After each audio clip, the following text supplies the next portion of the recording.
yang ada LSC-nya, Pak. Terima kasih. Mungkin ke jalan berikutnya.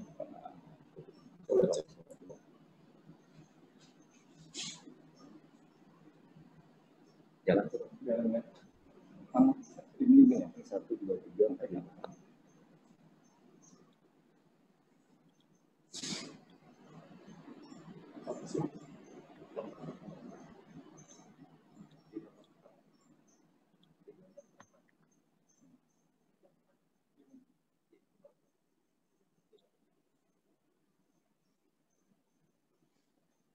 Oke, terima kasih Pak. Terima kasih.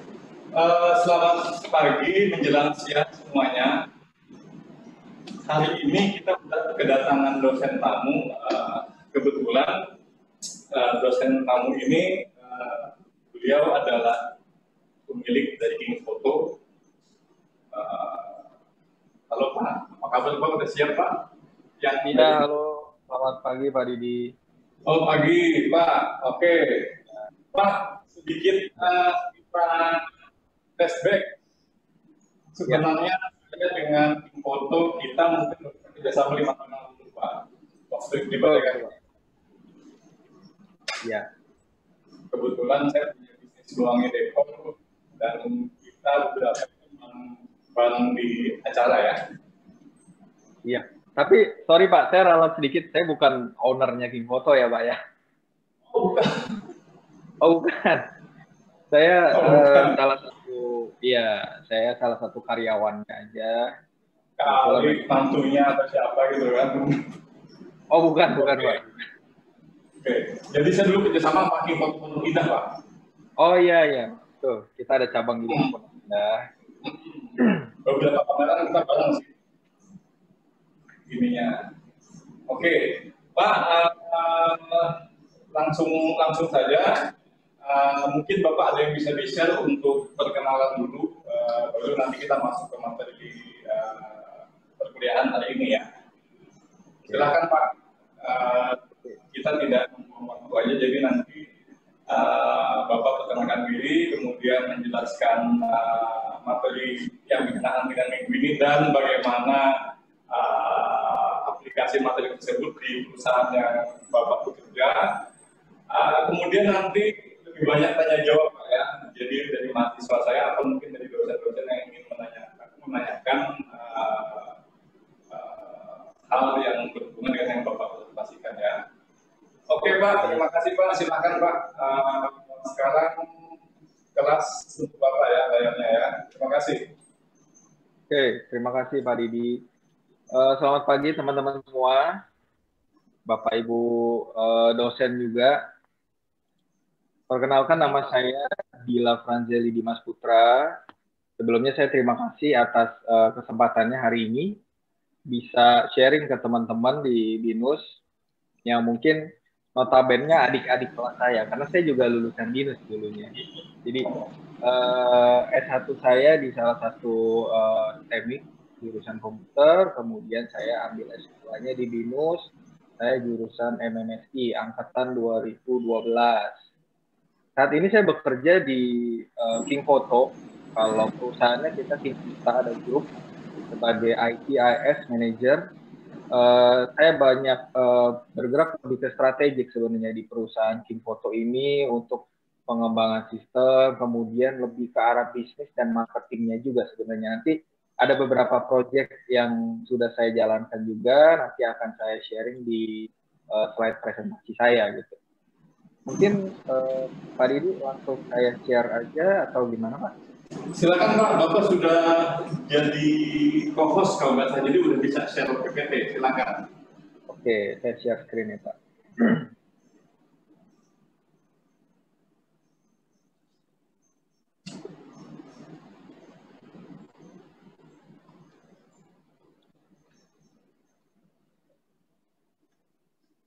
Oke, sudah kelihatan?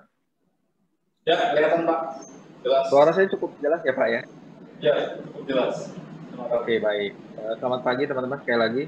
Jadi hari ini presentasi saya tentang bisnis model pattern. Saya diundang BINUS untuk men-sharingkan seperti apa, kemudian ada beberapa contoh kasus yang saya tampilkan juga di sini supaya kita nanti bisa diskusi juga bareng-bareng. Sebelumnya mungkin saya memperkenalkan diri saya lagi di sini. Saya sebagai ITAS Strategic Manager pada PT King Vista, sekaligus juga dosen Sistem Informasi di ITB Swadharma. Proyek-proyek yang sudah saya lakukan selama 13 tahun saya bekerja di King Vista adalah satu, Redesign Network Architecture PT King Vista. Kemudian ada Digital Transformation at King Photo Group, ada KMS Development for King Photo Group. Ini kebetulan salah satu sesi saya juga, KMS Development. Kemudian Customer Data Integration and Strategy untuk kingphoto.com. Kemudian Establishing Education Business Unit pada PT King Vista. Jadi ada business unit baru. Kita khusus menangani proyek-proyek education. Kemudian brand strategy for bridal image wedding, ini untuk membangun brand image baru lagi untuk salah satu bisnis unit kita di .com. Oke, jadi kita mulai masuk ke bagaimana kita cara bermainnya dalam presentasi saya gitu ya. Satu, harap di-mute ketika presentasi sedang disampaikan. Kedua, presentasi saya ini sifatnya interaktif, jadi nanti saya ada waktu untuk menanyakan kepada teman-teman, oke, tanya jawab, kemudian saya juga ada diskusi bersama ya, jadi nggak rebutan. Oke. Nah, kita mulai. Jadi sekarang ini banyak orang yang ingin mendirikan sebuah bisnis, ya. Tapi hanya sedikit yang tahu gimana cara mulainya gitu. Karena terutama sekarang ya kita lagi kondisi pandemi seperti ini, mungkin orang punya banyak waktu luang, kemudian mulai memikirkan ide-ide bisnis. Nah, ini banyak sekali yang teman-teman ngobrol sama saya mau bikin bisnis dong gitu. Caranya gimana? Nah, tapi dalam menentukan model bisnisnya pun sebenarnya nggak sesederhana ketika kita bikin bisnis plan. Oke, saya maunya seperti ini, segmen pasar saya begini, produk saya begini. Nah, itu nggak segampang itu. Jadi, dalam membangun model bisnis berarti memetakan bagaimana dapat menjual dan memberikan barang atau jasa yang bernilai kepada pelanggan kita. So, keywordnya adalah model bisnis. Menurut Alexander Osterwalder, bisnis model adalah gambaran dasar bagaimana sebuah organisasi membuat, mendeliver, dan menangkap value yang ada. Bisnis model bersifat seperti blueprint untuk strategi yang akan diimplementasikan ke seluruh organisasi, proses maupun sistem. Jadi bisnis model ini nanti sebagai patokan acuan jalannya seluruh organisasi manajemen, kemudian proses, produksi, maupun sistem yang berjalan di dalamnya.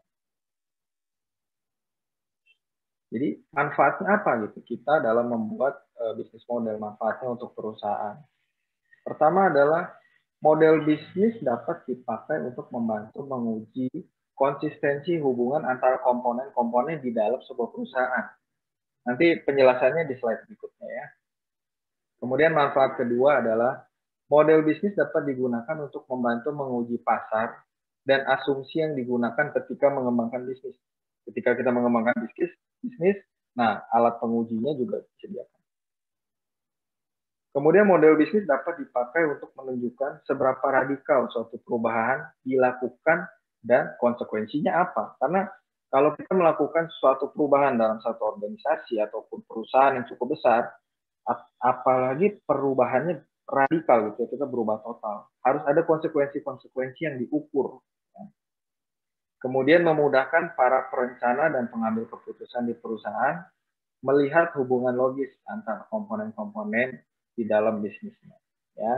Nah, ini ada salah satu case study ya, bagaimana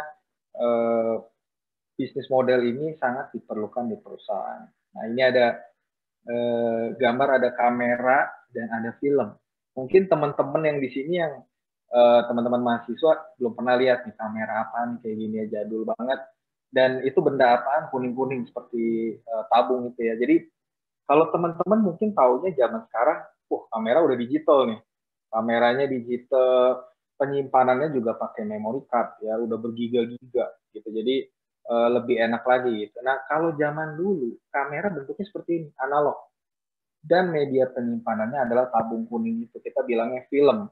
Jadi kalau sekarang kita ukuran penyimpanannya berupa besaran file, kalau dulu berupa banyaknya foto. Jadi kalau dalam satu film itu isinya 32 atau 36, saya lupa gitu ya.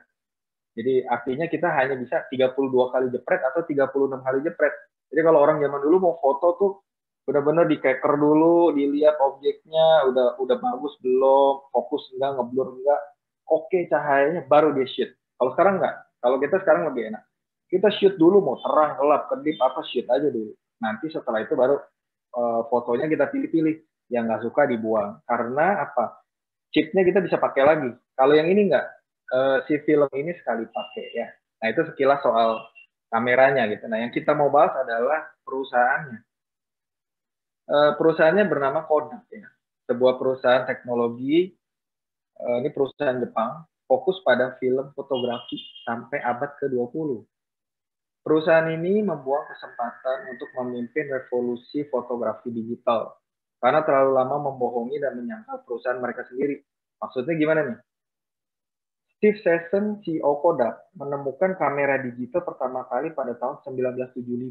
Jadi 1975 itu si perusahaan Kodak ini sebenarnya udah tahu teknologi kamera digital. Ya mungkin bentuknya nggak seperti sekarang, tapi teknologinya mereka sudah menemukan.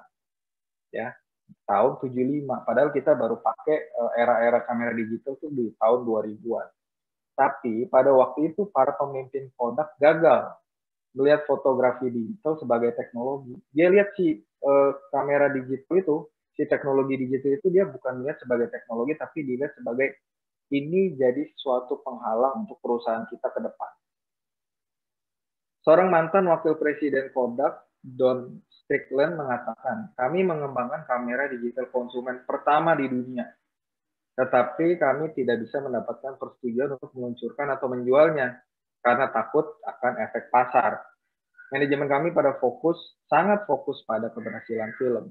Kodak sendiri akhirnya bangkrut di tahun 2012. Jadi Kodak ini adalah perusahaan nomor 1 penghasil film. Jadi dulu pada zamannya itu semua orang pakainya Kodak ya untuk film, untuk foto segala macam. Ketika dia menemukan teknologi digital, dia tetap bersikukuh bahwa bisnis model saya adalah film. Saya tidak mau mereview lagi, saya tidak mau melakukan perubahan. Bahkan teknologi itu dikubur dalam-dalam supaya nggak ada yang tahu, supaya kita tetap berjalan. Toh pada akhirnya orang lain yang menemukan. Ya. Ada kasus kedua. Tapi di kasus pertama ini Kodak gagal dan bangkrut pada 2012 ya. Kasus kedua Fujifilm. Sama, perusahaan Jepang juga. Ini head to head langsung sama Kodak ya. Dia fokusnya juga di pembuatan film. Kemudian era digital mulai di tahun 2003. Fujifilm kena nih dampaknya nih, ya. Kena dampak kedatangan era digital, kamera digital mulai bermunculan, otomatis pengguna kamera analog menurun. Penjualan film roll itu menurun jauh, begitu pula juga penjualan kameranya, ya. Terpangkas sepertiganya. Rata-rata gerai Fujifilm di Jepang dulu tuh memproses 5.000 roll film sehari. Namun dalam waktu 6 bulan turun hingga 1.000 roll per hari. Nah, zaman dulu tadi yang kita lihat ya, ada roll film itu. Kalau sekarang kita dari kamera digital, transfer ke laptop, kemudian kita print. Bahkan kita print di rumah. Zaman dulu yang punya print di rumah itu jarang sekali. Karena mungkin memang belum ada banyak personal printer ya. Banyak kan printer-printer besar. Nah, si Fujifilm ini selain fokus ke pembuatan film, dia juga fokus ke pembuatan mesin-mesin untuk mencetak foto tersebut. Jadi kalau zaman dulu tuh kalau kita mau nyetak foto nggak kayak sekarang, gampang banget, tinggal pencet enter print dia keluar. Kalau zaman dulu kalau kita pernah lihat film ya, film detektif gitu ya, dia habis foto-foto masuk ke ruangan gelap nih. Ruangan gelap, lampunya merah, kemudian dia cuci-cuci filmnya, terus ada bak-bak air gitu, nanti dia kertasnya dicuci di situ, nanti ada gambarnya. Itu prosesnya, yang manual ya. Nah, si Fujifilm itu fokus untuk pembuatan mesin-mesinnya sama chemicalnya untuk mencetak hasil foto tersebut pada awalnya. Tapi setelah masuk era digital, Fujifilm terus melakukan inovasi, mengadopsi teknologi digital. Dia bikin kamera digital, mereknya Instax TV. Kemudian inovasi tersebut membuahkan hasil, ya. Jadi bukannya nggak laku, tapi kalah sama penyedia yang kamera digital nomor 1 apa? Canon, Nikon, kalah Fujifilm. Nah, walaupun berhasil, ya, tapi CEO-nya Fujifilm, Shigeta Komori, menyadari bahwa revitalisasi perusahaan harus melibatkan modifikasi fundamental pada model bisnisnya. Karena apa? Karena habitnya orang beda. Jadi karena dulu mungkin orang habis foto, dia akan print, akan simpan di rumah sebagai kenang-kenangan, karena nanti suatu saat temennya atau misalnya saudaranya datang ke rumah, dia akan kasih lihat, oh foto-foto waktu itu saya kesini, waktu itu saya ketemu siapa. Nah, nggak lama dari tahun era digital ini muncul juga sosial media. Nah, habit customer-nya berubah. Dari yang dulu mereka foto, cetak kemudian disimpan. Sekarang mereka inginnya foto kemudian langsung dipublish. Supaya teman-temannya, saudara-saudaranya semua lihat dan real time. Saya lagi di sini. Mereka langsung lihat. Jadi momennya nggak lewat. Kalau dicetak kan lewat. Kalau ini langsung real time. Jadi habitnya customer juga berubah dari mau cetak sekarang udah mengurangi cetak, mereka lebih senang dalam bentuk digital. Nah, CEO-nya kemudian menyiapkan rencana pertumbuhan yang revolusioner yang melibatkan inovasi dan diversifikasi ke industri farmasi, perawatan kesehatan dan kosmetik. Ini tiga-tiganya totally different sama bisnisnya Fujifilm pada awal didirikan, ya. Akhirnya dia berubah tuh. Dan hasilnya apa? Hasilnya Fujifilm bertahan sampai sekarang. Kalau Kodak nggak bisa berubah, dia tidak merubah model bisnisnya, tidak memanfaatkan dengan baik, dia bangkrut di 2012. Fujifilm bertahan sampai sekarang. Mungkin yang wanita tahu beberapa kosmetik ini. Oh, oke. Nah, ini juga nih, tadi ada yang ngomong ya, Fujifilm juga masih fokus di kamera betul, tapi filmnya dia udah nggak produksi. Karena memang udah nggak ada. Tapi beberapa industri lainnya juga dia kembangkan ya, farmasi, kosmetik. Nah, kosmetik mungkin teman-teman yang cewek-cewek ada yang tahu. Tahu saya, Fujifilm ini salah satu dari material filmnya itu bisa menjadi salah satu bahan pembuat kosmetik apa gitu untuk kulit, ya. Oke. Kemudian model bisnis itu pada dasarnya berbeda pada setiap industri. Hal ini seringkali menjadikan perusahaan lebih unggul dibandingkan dengan perusahaan lainnya. Menurut pandangan Johnson, Christensen, dan Kagerman 2008, dalam majalah Harvard Business Review, sebuah model bisnis mengandung 4 elemen yang saling terkait yang dipadukan untuk menciptakan sebuah nilai. Apa saja 4 elemennya? Kita lihat.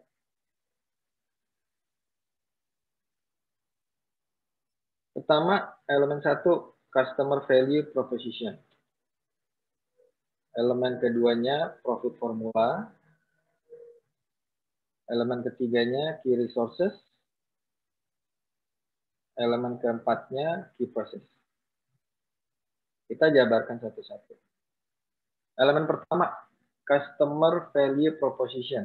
Ya, cara perusahaan menciptakan nilai untuk pelanggannya dengan cara membantu mereka memecahkan masalah yang dihadapi dalam situasi tertentu. Contoh paling sederhananya, customer value proposition untuk bisnis restoran adalah untuk membantu pelanggan mengatasi rasa lapar.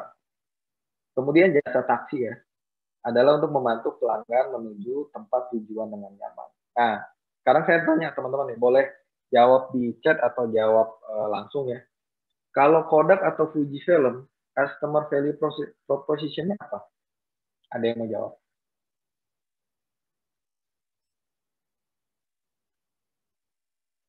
Customer value proposition dari perusahaan Kodak atau Fujifilm yang case tadi sebelumnya kita udah bahas. Ada yang mau jawab? Oke, belum ada ya. Mungkin tahu tapi malu-malu. Jadi kalau mau jawab aja nggak apa-apa. Chat kayak tadi juga boleh, saya pasti baca kok. Ya. Jadi customer value proposition-nya untuk Kodak dan Fujifilm ya udah jelas, mereka membantu customer-nya. Nah, benar nih ya. Evan Albert mana tadi? Membantu mendokumentasikan gambar Vanessa Lewis. Oke. Sebenarnya yang didokumentasikan bukan gambar, tapi momen. Jadi mereka membantu customer untuk mengabadikan momen, betul Edward ya. Mengabadikan momen-momen tertentu. Dia meng-create momen. Kalau belum ada foto, kita kemana jalan-jalan cuma bisa cerita ngomong. Itu pun bisa lupa. Dulu saya kemana ya? Lihat apa ya? Nah, si Fujifilm dan Kodak itu membantu untuk meng-create, menciptakan momen tersebut. Jadi ada kenang-kenangannya untuk kemudian bisa di-sharing atau bisa dilihat kembali, dikenang kembali ya. Betul ya? Itu elemen pertama, customer value proposition.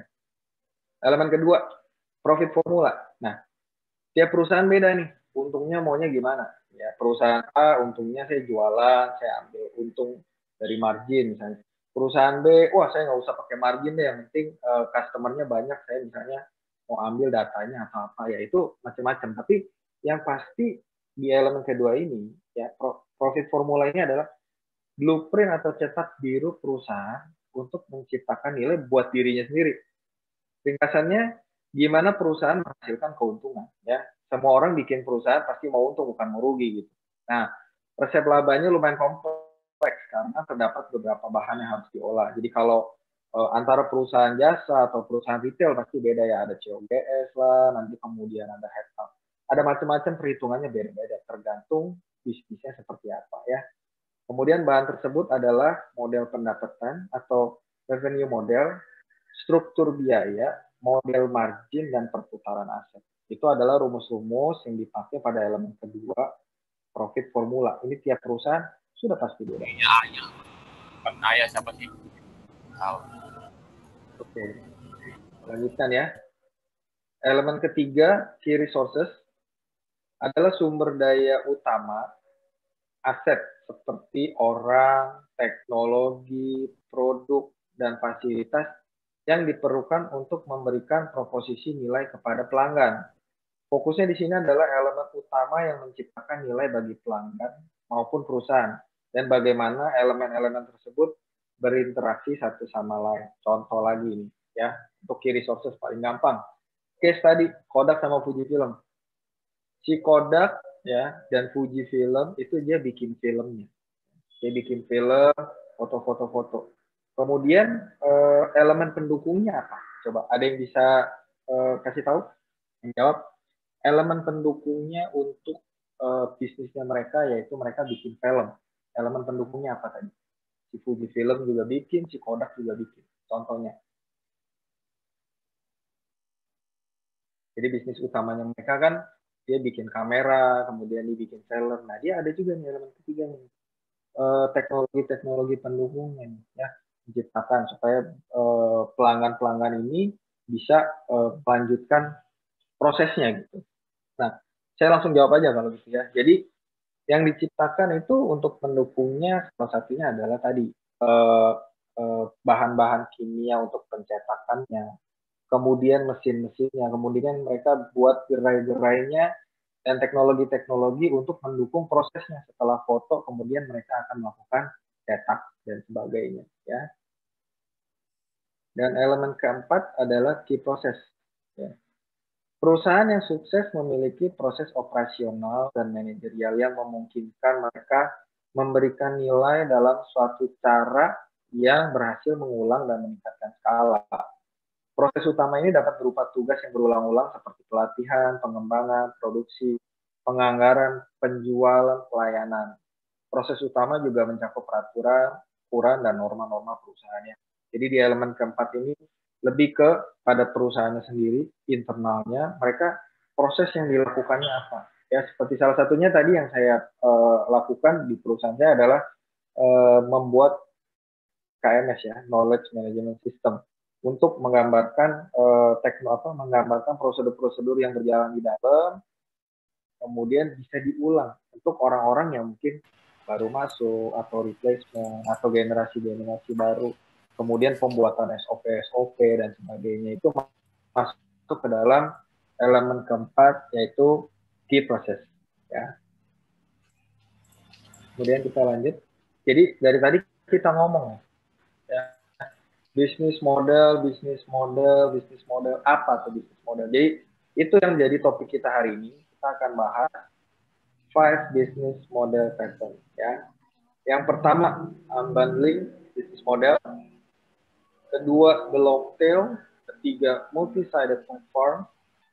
Keempat, free as a business model. Kelima, open business model. Oke, sampai sini dulu sebelum lanjut ke topik. Dari tadi yang pembukaan, mungkin teman-teman ada yang mau nanya, silakan. Bisa chat, bisa nyalain kameranya, boleh.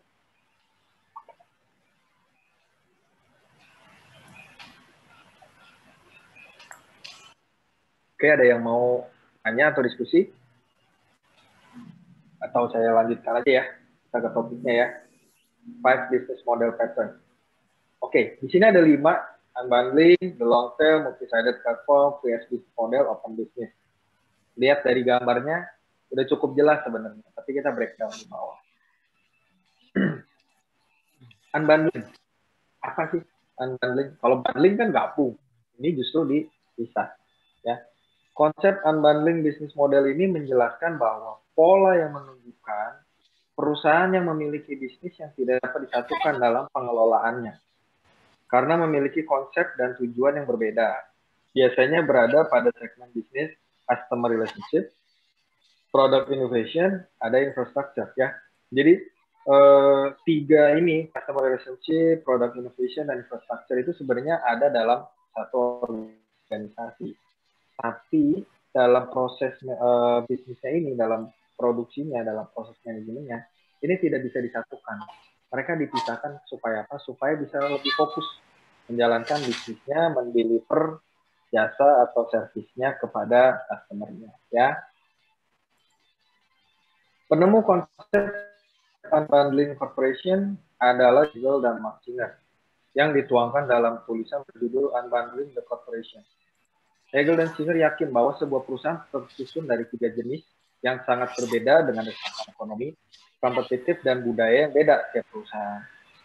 Hegel dan Singer menggambarkan peran bisnis customer relationship adalah menemukan dan mendapatkan pelanggan serta membangun hubungan dengan mereka. Sudah jelas ya, customer relationship. Jadi kita how to get customer.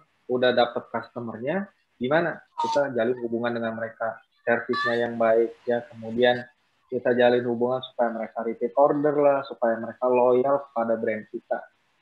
Demikian juga dengan peranan business innovation, product innovation. Mengembangkan produk dan jasa baru yang atraktif. Tadi sama kayak uji filmnya.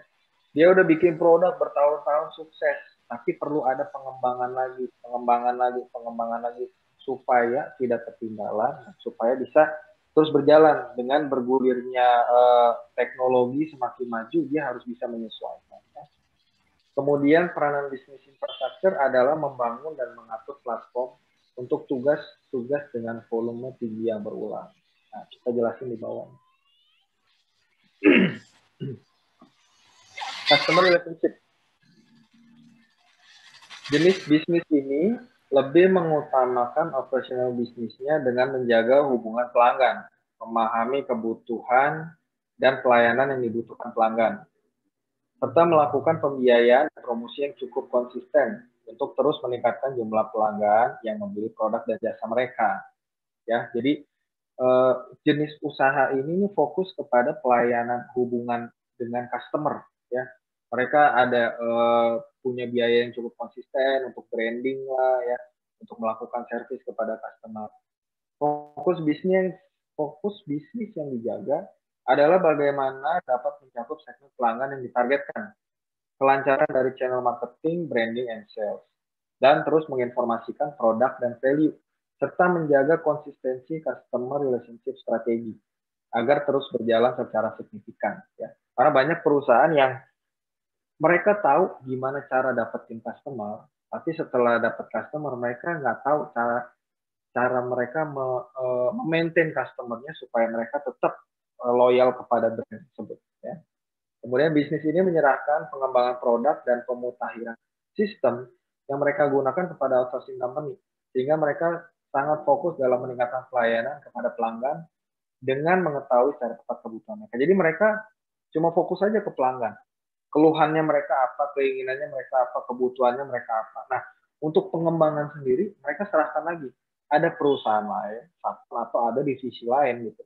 Jadi mereka hanya benar-benar fokus untuk relationship kepada customer. Contohnya adalah Grapari Telkomsel. Ya, mungkin teman-teman pelanggan Telkomsel tahu, ini bukan Telkomsel keseluruhan, tapi ini hanya Graparinya ya. Jadi Grapari ini adalah akronim dari Graha Parisraya yang dijadikan nama pusat layanan pelanggan Telkomsel.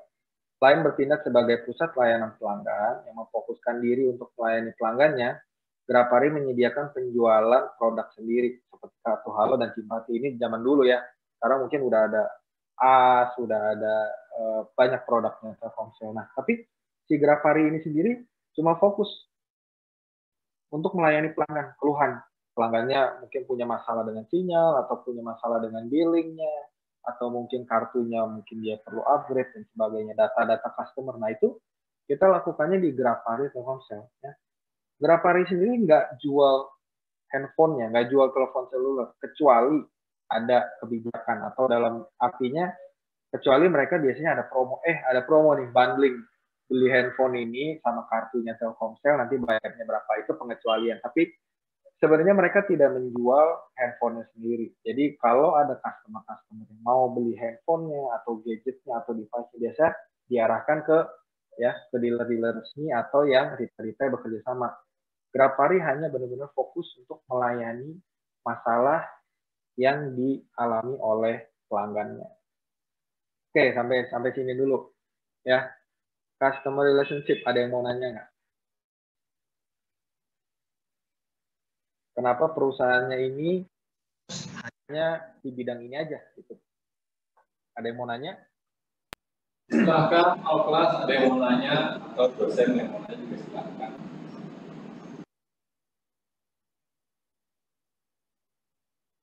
Oke, kalau gitu saya lanjut ya. Kalau ada yang mau nanya langsung chat aja, nggak apa-apa, nanti kita bahas ya. Yang kedua adalah product innovation ya. Jenis bisnis ini lebih mengutamakan pengembangan produk dengan skala bisnis yang lebih kecil dan lebih mengutamakan penyediaan tenaga ahli, kreativitas, teknologi, dan riset pengembangan. Berdasarkan survei terhadap kebutuhan pelanggan, bisnis ini mengutamakan fokusnya ke pengembangan dan pemutakhiran produk yang mereka buat. Bisnis jenis ini akan dipenuhi dengan para pakar dan teknisi yang handal dan terus melakukan pengembangan teknologi baru. Ya, jadi bisnis yang menganut model product innovation ini benar-benar bisnis yang fokus hanya pada pengembangan aja. Nah, ini kebalikan yang tadi.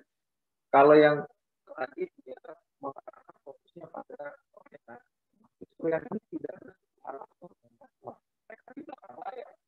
Mereka ada research, kemudian pengembangan teknologi gitu. Kemudian mereka tidak bersentuhan langsung dengan pelanggannya dan tidak melakukan produksinya juga. Mereka hanya benar-benar research-nya saja, product innovation. Jadi mereka menggali terus, meriset terus, mengembangkan, kemudian akhirnya bikin produknya yang lebih baru. Nah, contohnya adalah perusahaan ini. Nah, ini teman-teman yang suka otomotif, yang cowok-cowok harusnya sih tahu, karena saya juga cukup suka nih ya. Honda Racing Corporation adalah sebuah divisi dari Honda Motor Company, dibentuk pada tahun 1982. Awalnya upaya Honda Racing dijalankan dari dalam perusahaan, ya. Jadi awalnya tuh dulu 1970 namanya Racing Service Center, diciptakan sebagai perusahaan yang terpisah untuk mengawasi balapan. Ini punya Honda juga, tapi dia bikin satu company lagi terpisah, RSC, untuk mengawasi balapan-balapan yang diselenggarakan oleh orang lain. Hondanya ikut balapan, kemudian dia bikin. Ya.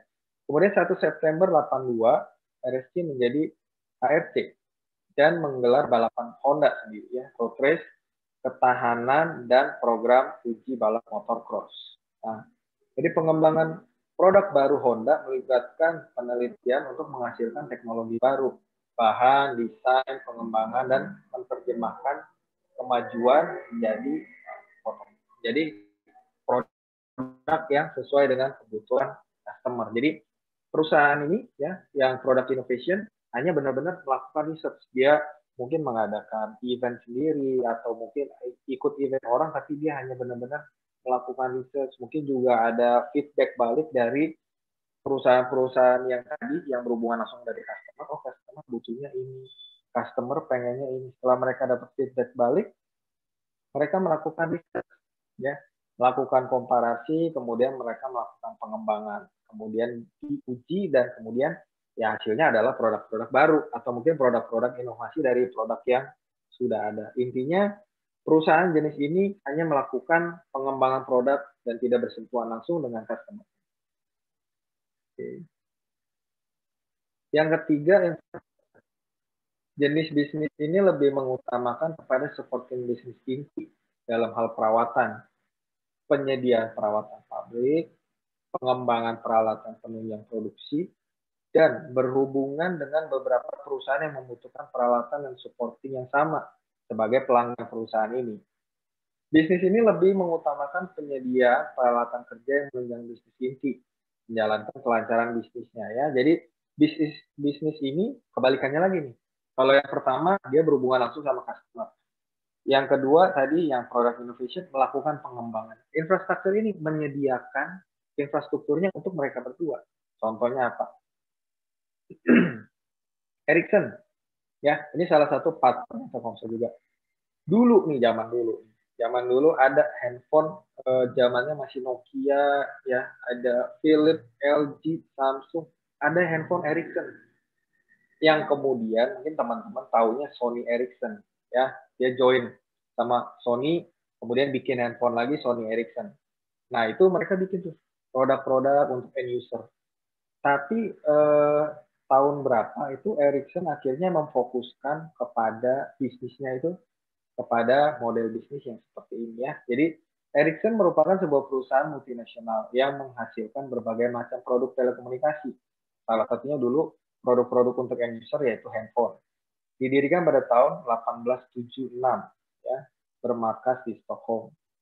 Perusahaan multinasional yang menghasilkan berbagai macam produk telekomunikasi, Ericsson meraih perjanjian atau kontrak komersial jaringan 5G ke 100 dengan penyedia layanan komunikasi. Jadi si Ericsson ini penyedia jaringan 5G. Tapi dia nggak langsung jual ke customer.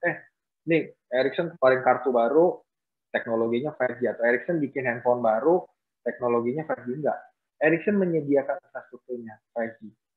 Kemudian Telkomsel mengeluarkan produknya untuk dilempar ke customer. Nah, yang handphone tadi, kalau tadi motor yang HRC yang mungkin handphone Samsung atau apa, memanfaatkan teknologi 5G-nya, dia melakukan riset, kemudian dia memproduksi produk baru yang bisa beradaptasi dengan teknologi 5G. Jadi tiga ini saling berhubungan, tapi sulit untuk dijalankan dalam satu perusahaan. Jadi dia jalanin customer sendiri, riset sendiri, kemudian dia infrastruktur sendiri. Tapi sebenarnya ada nggak sih Pak? Ada. Mungkin ada perusahaan yang cukup besar, yang besar sekali lah mungkin, ya, terstruktur banget, yang dia menjalankan bisnisnya dari end to end. Jadi tiga ini dijalanin sendiri. Tapi nama bisnisnya bukan unbundling, nama bisnisnya bundling. Gitu. Mereka gap semua ke dalam perusahaan. Nah, kalau yang ini unbundling, dipisahin bisnisnya. Jadi perusahaan ini fokus pada salah satunya, customer relationship, product innovation, ataupun infrastructure. Sampai sini mungkin ada yang tanya unbundling model bisnis? Boleh di chat, boleh.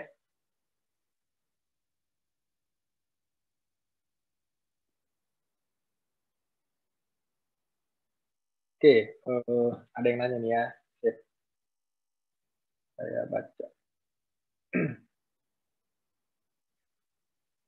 Ardi Dramilio, oke ya. Ingin bertanya, apakah perusahaan bermodel product innovation tetap memperhatikan keuntungannya atau hanya fokus pada pengembangan produk. Oke, it's good. Jadi gini, kalau kita ngomong product innovation ya, balik lagi nih, dia melakukan research. Nah, biasanya perusahaan itu sudah memiliki budget. Budgetnya diambil dari mana? Ketika satu perusahaan memiliki revenue, ya, kemudian budgetnya itu dialokasikan untuk pengembangan ke depan. Nah, budget ini yang dialokasikan untuk bisnis-bisnis yang bergerak di bidang riset ini. Kalau ditanya, dia memperhatikan budget nggak? Pasti. Karena gini, dalam menciptakan satu produk, satu inovasi, mereka juga harus pikir, produk ini reliable nggak? Visible nggak untuk dijadikan mass product? Atau misalnya produk ini memang niche market, hanya market tertentu yang bisa beli. Contoh, misalnya kalau kita ngomong otomotif, mobil misalnya, apa tuh, Bugatti deh, ya, Bugatti. Itu dia hanya menciptakan produk yang premium, yang hanya memang dibuat hanya beberapa untuk customer tertentu. Dia mikirin budgetnya nggak pasti dong, tapi dia harus lihat dulu segmennya seperti apa, ya, segmennya seperti apa. Jadi kalau dia memikirkan keuntungan apa enggak, harusnya tetap memikirkan, karena bagaimana produk ini di launching kepada customer, kemudian perusahaan bisa menghasilkan revenue dari produk tersebut. Jadi itu pasti dipikirkan, ya. Pertanyaan kedua, oke, ya jelas ya dia, thank you. Edward Pratama, berkaitan dengan slide sebelumnya, kira-kira apa pertimbangan company untuk mengubah divisi, misalnya research atau CS ke dalam company sendiri? Apakah hanya sebatas skala operasional? Oke, betul. Contoh ya, perusahaan saya sendiri deh, maksudnya perusahaan tempat saya kerja ya, saya kerja di Himfoto. Nah ini product development-nya internal, ya. Kemudian customer relationship-nya internal. Kemudian infrastrukturnya juga kami internal. Nah pertanyaannya, tadi kapan gitu perusahaan memutuskan untuk memisah-misahkan bagian itu ya? Pertanyaannya gitu ya. Oke, mempertimbangkan mengubah divisi, oke, ke dalam company sendiri, oke, betul. Nah, berdasarkan skala operasionalnya, betul. Jadi ketika, oke, customer relationship, kita melihat traffic customer yang kita handle seberapa banyak. Apakah masih ada banyak komplain yang tidak teratasi atau tidak? Kemungkinan, oh Pak, makin banyak komplain yang tidak teratasi. Karena apa? Karena kita tidak fokus. Kenapa tidak fokus? Karena mungkin kita fokus pada hanya pengembangan produk aja, ya. Perusahaan ini berfokus pada, oke, kita mau menjalani pengembangan produk. Sehingga customer relationship-nya mungkin agak keteteran sedikit. Atau mungkin load-nya sudah terlalu tinggi, ya. Sudah difokuskan tapi memang sudah tidak cukup. Nah itu salah satu faktor yang membuat perusahaan membuat divisi tersebut jadi satu company sendiri untuk bisa menghandle, untuk bisa mengatasi traffic ataupun besarnya operasional yang mereka jalani. Jadi kalau kadang-kadang kan perusahaan juga dalam menginovasi produk mungkin risetnya nggak terlalu heboh ya, nggak terlalu wah gitu. Cuma oke, kita mau produk apa, lihat dari kompetitor, kita lihat, kita tiru, amati, modifikasi. Ya udah, begitu aja cukup. Kalau begitu aja cukup, ya udah nggak perlu bikin satu company lagi begitu. Ya. Jadi kemudian yang infrastruktur juga, oh infrastruktur saya kecil kok, cuma satu gedung ini aja cukup. Kemudian dengan segala fasilitas di dalamnya cukup. Jadi saya nggak perlu bikin satu divisi lagi atau satu perusahaan lagi untuk bangun satu tempat untuk menjadi sarana pendukung infrastruktur perusahaan, itu enggak. Jadi benar, kapan key-nya adalah kapan perusahaan memutuskan, itu adalah berdasarkan load dari operasionalnya. Ya, Edward pertama ya tadi ya. Edward pertama. Oke, ini ada Edward lagi nih. Siapa? Oke, ini udah pertanyaan udah 3 ya, cukup ya. Oke. Ingin bertanya masalah customer relationship. Mengetahui dan membangun hubungan customer diperlukan. Bagaimana cara memanage-nya ya. Kemauan customer banyak. Akan terjadi konflik of interest satu sama lain. Di satu sisi, keadaan perusahaan seperti apa, di sisi lain, oke. Bagaimana memuaskan semua pihak? Oke, ini bagus ya. Jadi pertanyaannya gini. Kalau kita ngomong yang pertama tadi, customer relationship. Gimana sih Pak, kita mau menghandle semua kemauannya customer gitu ya, semua kemauannya customer kita mau handle. Wah, itu pusing. Anggap misalnya Indomie deh, kita paling gampang ambil contohnya Indomie ya.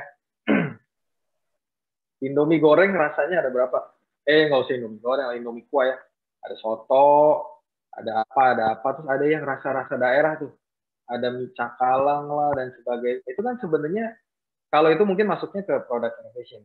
Tapi maksudnya mengindikasikan bahwa customer itu mempunyai begitu banyak kemauan, begitu banyak kebutuhan. Gimana kita sebagai perusahaan mengambil jalan tengah untuk menghandle kebutuhan customer. Kita lihat customer sendiri dalam satu perusahaan itu dibagi-bagi, ya, dibagi-bagi. Pertama loyal customer, kemudian customer biasa itu customer yang mungkin pernah beli di kita, ya, atau calon customer. Jadi kalau loyal customer kita bisa bilang mungkin dia udah repeat order atau dia memakai jasa kita lebih dari 2 kali atau 3 kali, kategorinya loyal customer, ya. Atau customer biasa mungkin beli 2-3 kali tapi produknya juga biasa-biasa aja, oke lah itu customer. Atau baru yang prospek customer. Nah, kita nggak bisa tuh menghandle semua kemauannya mereka. Nah, kita lihat balik lagi prioritas perusahaan. Ketika dihadapkan harus memilih si A mau ini, mungkin kelompok A maunya ini, kelompok B maunya ini, kelompok C maunya ini.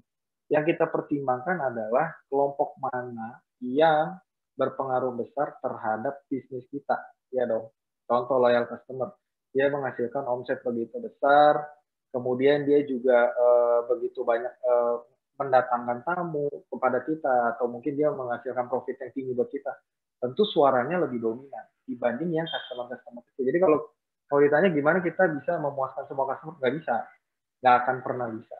Nggak pernah ada perusahaan, menurut saya sih, nggak pernah akan ada perusahaan yang bisa memuaskan semua customer. Contoh paling gampang, kalau di dunia universitas aja ya, kalau di BINUS sudah canggih nih, isi KRS kita udah digital ya semua ya. Isi KRS sudah enak, tinggal ini. Ada beberapa kampus kecil ya, isi KRS-nya manual, coret-coret kertas.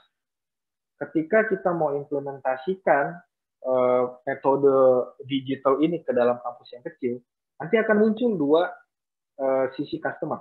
Customer pertama, wah canggih nih, kampus saya hebat, sekarang udah digital, saya ngisinya udah gampang, nggak harus ke kampus, enak dari rumah bisa ngisi. Tapi ada satu segmen customer lagi, ya mahasiswa mereka yang mungkin kesulitan, di rumah saya nggak ada internet, atau mungkin jaringan saya susah, atau gimana. Kampus harus lihat nih, oh oke, presentasi paling banyak mahasiswanya yang mana? Yang bisa menjalani yang digital, atau lebih banyak yang kendala alias mereka lebih prefer manual. Nah, itu yang diambil jadi keputusan. Jadi kalau ditanya gimana cara kita menghandle semua kemauan customer, itu tidak bisa. Tapi yang bisa adalah kita menjalani kemauan customer yang cukup berpengaruh terhadap bisnis kita. Jadi prioritas customer itu juga penting. Ya. Oke, tadi pertanyaannya siapa ya? Oke, Edward ya, cukup jelas ya Edward ya. Oke, sip. Saya lanjut lagi kalau gitu ya.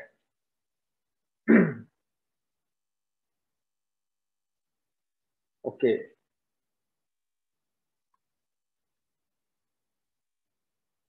Nah, model bisnis yang kedua adalah long tail ya, atau niche market.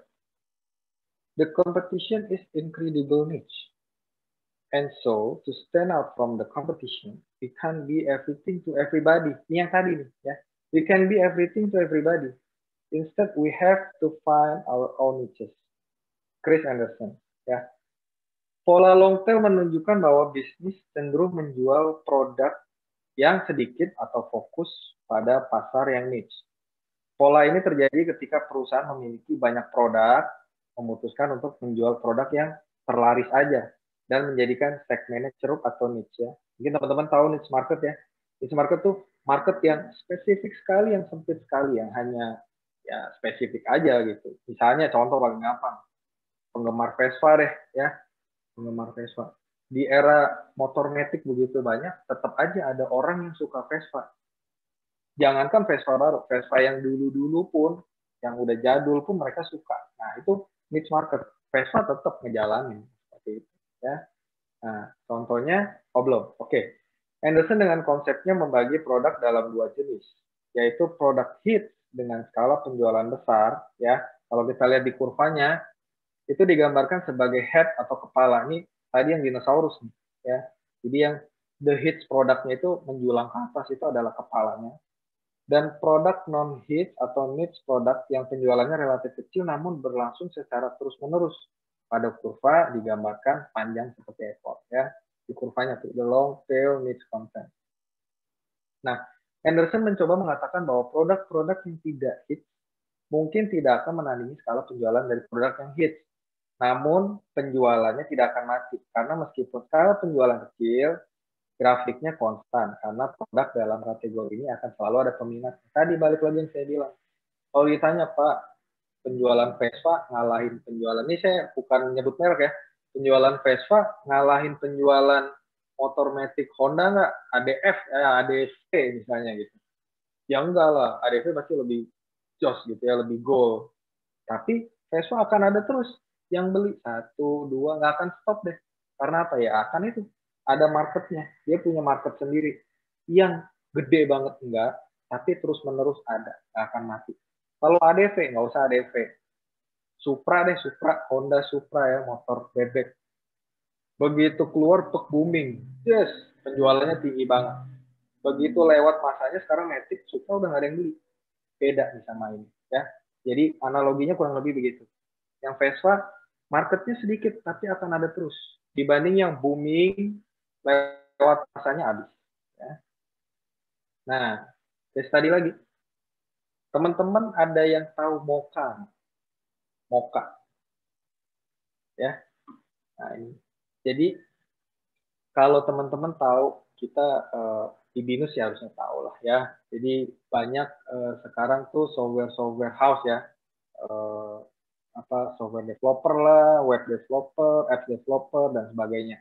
Biasanya kalau satu software house itu ada yang bikin, saya bisa bikin semua, bahkan saya bisa integrated program, mulai dari transaksi di depan POS, kemudian lanjut kepada back office, misalnya accounting, pembukuan, kemudian inventory ya, kemudian purchasing dan sebagainya, production sampai delivery ke customer. Dia bikin end-to-end produk. Nah, tapi si Moka ini beda ya. Moka adalah perusahaan rintisan software as a service dari Indonesia yang bergerak di ranah aplikasi kasir. Dia cuma bikin program untuk POS, untuk kasirnya doang. Jadi dia nggak sampai ke belakang kemana-mana, enggak. Tapi dia menyediakan laporan-laporan untuk dilanjutkan itu ada. Tapi dia fokusnya hanya di penyediaan aplikasi kasir. Didirikan oleh Haryanto Tanjo dan Grady Laksmono akhir tahun 2014. Nama Moka sendiri diambil dari istilah mobile kasir dan resmi diluncurkan Februari 2015. Nah, akhir 2016 ini cuma 2 tahun ya, dari Februari 2015 sampai akhir 2016. Moka menjangkau 2.000 customer Jakarta, Bandung, dan Bali. Langsung Moka disokong oleh para investor besar ya. Ini investor-investor besar. Sequoia India, SoftBank Ventures Korea, ADDI, AV Growth, Mandiri Capital, Northstar juga terkenal ya, Venox, Convergence Venture, dan Wavemaker. Di bawah kepotong. Pada April 2020 diumumkan bahwa Moka telah resmi diakuisisi oleh Gojek. Ya, jadi Moka diakuisisi oleh Gojek. Segitu besarnya. Padahal dia niche market nih, cuma kasirnya aja gitu. Mungkin nggak booming kayak yang lain, tapi ya ini akan ada terus. Karena sampai bisnis-bisnis yang kecil pun akhirnya akan banyak yang menggunakan seperti ini. Dia nggak bikin yang end-to-end. Yang besar, SAP yang semuanya ada dari awal sampai akhir, modul-modulnya semua lengkap. Kurang lebih begitu. Ya. Oke, untuk long tail ada pertanyaan?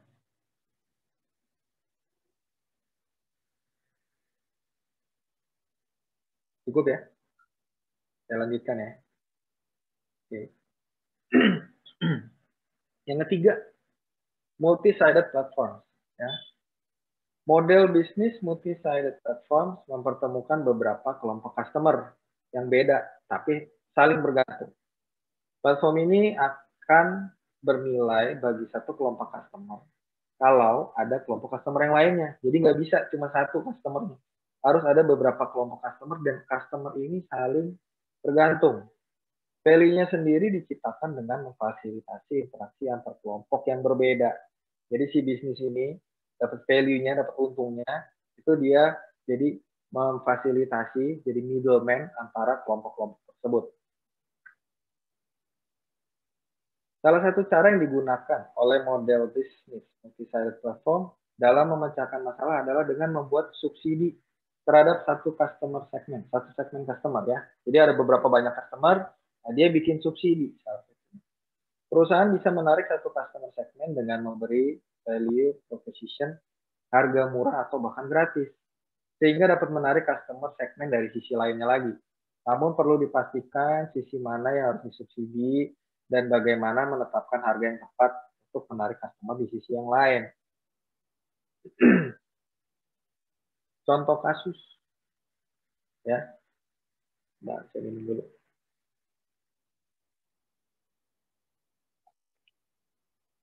Contoh kasusnya Google Ads, mungkin teman-teman udah tahu.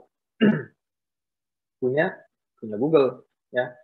Model bisnis Google menyediakan iklan teks di webnya. Jadi kalau kita pakai search engine-nya Google ya, cari apa ya? Kampus terkenal di Jakarta, BINUS gitu kan, keluar kan.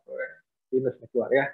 Nah, layanan tersebut kita bilangnya adalah mesin pencarian Google. Nah, kemudian model bisnis layanan ini disebut dengan istilah Google Ads. Dengan Google Ads, pemasang iklan dapat mempublikasikan iklan dan link sponsor pada halaman pencarian Google dan pada jejaring konten yang terafiliasi dengannya.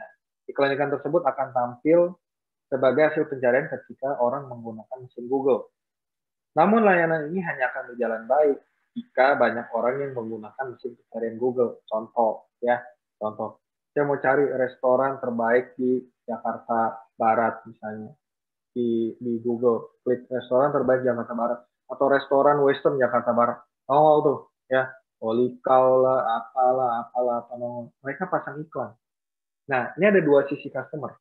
Customer pertama adalah saya sebagai orang yang melakukan pencarian di search engine Google. Customer Google yang kedua adalah vendor-vendor atau vendor-vendor yang memasang iklan di situ. Apa jadinya kalau salah satu dari customer ini nggak ada? Contoh, saya yang nyari, tapi nggak ada yang pasang iklan di Google. Nggak ada yang bisa bikinin Google Business di situ. Saya searching nggak keluar. Demikian sebaliknya. Si vendor tersebut pasang iklan, tapi nggak ada orang yang nyari. Nggak keluar juga. Cuma. Jadi, dua segmen ini saling ketergantungan. Segmen yang pertama, saya yang mencari, saya disubsidi. Saya nggak pernah bayar untuk layanan Google. Saya pakai gratis. Saya disubsidi oleh Google. Ya. Nah, Google menetapkan bayarannya kepada customer yang satunya lagi, yaitu si pemasang iklan. Jadi harus saling ketergantungan, nggak bisa cuma salah satu doang. Ya. Makin banyak orang yang dapat dijangkau Google, makin besar pula nilai yang didapat oleh pemasang iklan. Ya, Google user anggap di seluruh dunia ini, di Jakarta aja deh, berapa juta gitu. Artinya ketika saya pasang iklan di Google untuk wilayah Jakarta, potensi yang iklan yang saya dapatkan adalah dilihat oleh berapa juta orang, kan begitu. Jadi makin banyak orang yang pakai mesin pencarian Google, makin besar pula kesempatan yang didapat oleh si pemasang iklan. Gitu. Ya. Maka value proposition yang ditawarkan Google kepada pemasang iklan sangat bergantung pada jumlah customer yang tertarik menggunakan pencarian Google. Ya. Oke, sampai sini. Ada yang mau nanya? Multi-sided platform untuk case Google Ads, atau mungkin ada case lain yang teman-teman pernah tahu yang ini juga ketergantungan sama gitu, case tertentu, boleh.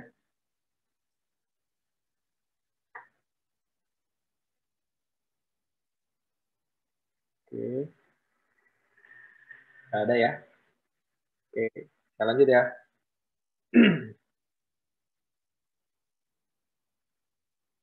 Yang keempat, free as a business model. Nah, yang seru nih, ya. Kalau kita dibilang free. Waduh, customer kalau dengar kata-kata free, perusahaan nih munculin produk free, siapa yang nggak mau? Pakai aja udah. Senang dilanjutin, nggak senang nggak usah dipakai gitu. Tapi yang penting free dulu aja. Nah ini paling bagus nih. Bukan paling bagus sih, tapi maksudnya paling banyak orang pakai sekarang ya. Free as a business model menunjukkan bahwa perusahaan menyediakan produk atau jasa secara gratis untuk menarik pelanggan, untuk ditawarkan berbagai pilihan berbayar untuk menyempurnakan produk yang digunakan. Dalam model free as a business model, setidaknya satu segmen pelanggan mendapatkan keuntungan secara terus-menerus dari penawaran gratis. Jadi beberapa segmen pelanggan ini dapatnya gratis terus, ya. Menerima sesuatu yang gratis menjadi value proposition yang menarik, ya, pasti dong. Dalam beberapa tahun terakhir, penawaran gratis meledak, khususnya melalui internet. Pertanyaannya bagaimana Anda menawarkan sesuatu secara gratis dan masih mendapatkan pendapatan? Paling gampang kalau kita mikir gini. Dulu zamannya saya main PS1, ya, PS1 keluar. Setiap game yang keluar itu harus beli CD-nya. Ya, kita beli CD-nya, artinya kita beli, kalau dulu awal-awal keluar masih original. Ya, atau PS3 yang waktu Blu-ray baru keluar, original. Satu CD gopek 500.000. Kita harus beli. Sekarang, dengan adanya handphone, game main-main aja, download aja. Yang bagus-bagus gamenya bukan game ecek-ecek. Yang bergiga-giga, download gratis. Nah, itu free as a business model. Kalau gitu, pertanyaannya, gimana perusahaan yang udah capek-capek bikin game atau bikin software, ya, itu capek-capek bikin research, dia ngoding, kemudian dia launching, dia marketing di TV di mana-mana, bisa dapat keuntungan dari model bisnis yang free begini. Kita bahas. Pada bagian ini kita lihat ada 3 pola. Ya. Pertama, ya, advertising. Kedua, freemium. Ketiga, bait and hook. Ya, nah, kita bahas. Pertama, advertising. Salah satu contoh perusahaan yang menggunakan pola ini adalah detik.com. Ya. Surat kabar elektronik yang tersedia gratis. Saya kalau buka detik.com gratis. Mau baca berita apa aja, finansial, teknologi ya, internasional ataupun nasional, gratis, nggak pernah bayar. Padahal mereka punya ya wartawan lah untuk cari-cari berita sana sini. Mereka untuk hostingnya aja mungkin untuk hostingnya, untuk gedungnya sendiri apa. Mereka begitu banyak pengeluarannya, tapi dikasih gratis. Mereka dapat dari mana? Dari iklan. Ya, kita lihat tuh iklannya gede banget di banner. FWD. Ini kalau nggak salah asuransi ya, perusahaan asuransi. Nah, si FWD ini pasang iklan di detik.com itu pasti bayar dong. Nah, inilah revenue dari detik.com. Jadi dia memberikan service atau layanannya gratis kepada customer-nya, tapi dia mendapatkan revenue-nya dari penempatan iklan. Ini detik.com. Kalau dari game, ya, kita main apa yang lagi terkenal yang cowok-cowok mungkin main PUBG. Downloadnya gratis. Mau beli senjata bisa bayar. Kalau mau jago main dapat bisa. Tapi kalau misalnya aduh susah nih mau cepet bayar aja. Akhirnya dia bayar. Ya, bisa juga. Tapi itu bukan yang advertising, itu beda lagi. Advertising biasanya game-game kecil yang kita mainin, tiap kali mau lanjut ke berikutnya ada iklannya, ada apanya. Nah, itu yang advertising, ya. Kedua, freemium. Istilah freemium diciptakan oleh Jared Lukin. Adalah singkatan yang digabung antara layanan free dengan paid premium service. The freemium model ini sebagian besar adalah user yang nggak pernah menjadi paying customer. Dalam kurung, penikmat free service kayak saya ya. Kurang dari 10% dari semua user berlangganan di freemium service. Contoh nih, AVG. Ini yang saya pakai. AVG antivirus. Saya pakainya free. Basic protection. Ya, dia tawarin tuh. If you wanna go pro, go premium. Kamu harus bayar beberapa dolar lah gitu ya, atau beberapa rupiah gitu. Ini adalah premium, dikasih free dengan basic feature ya. Tapi kalau misalnya mau apa? Mau yang pro kita bisa bayar. Oke, ini ada pertanyaan. Saya baca dulu pertanyaan.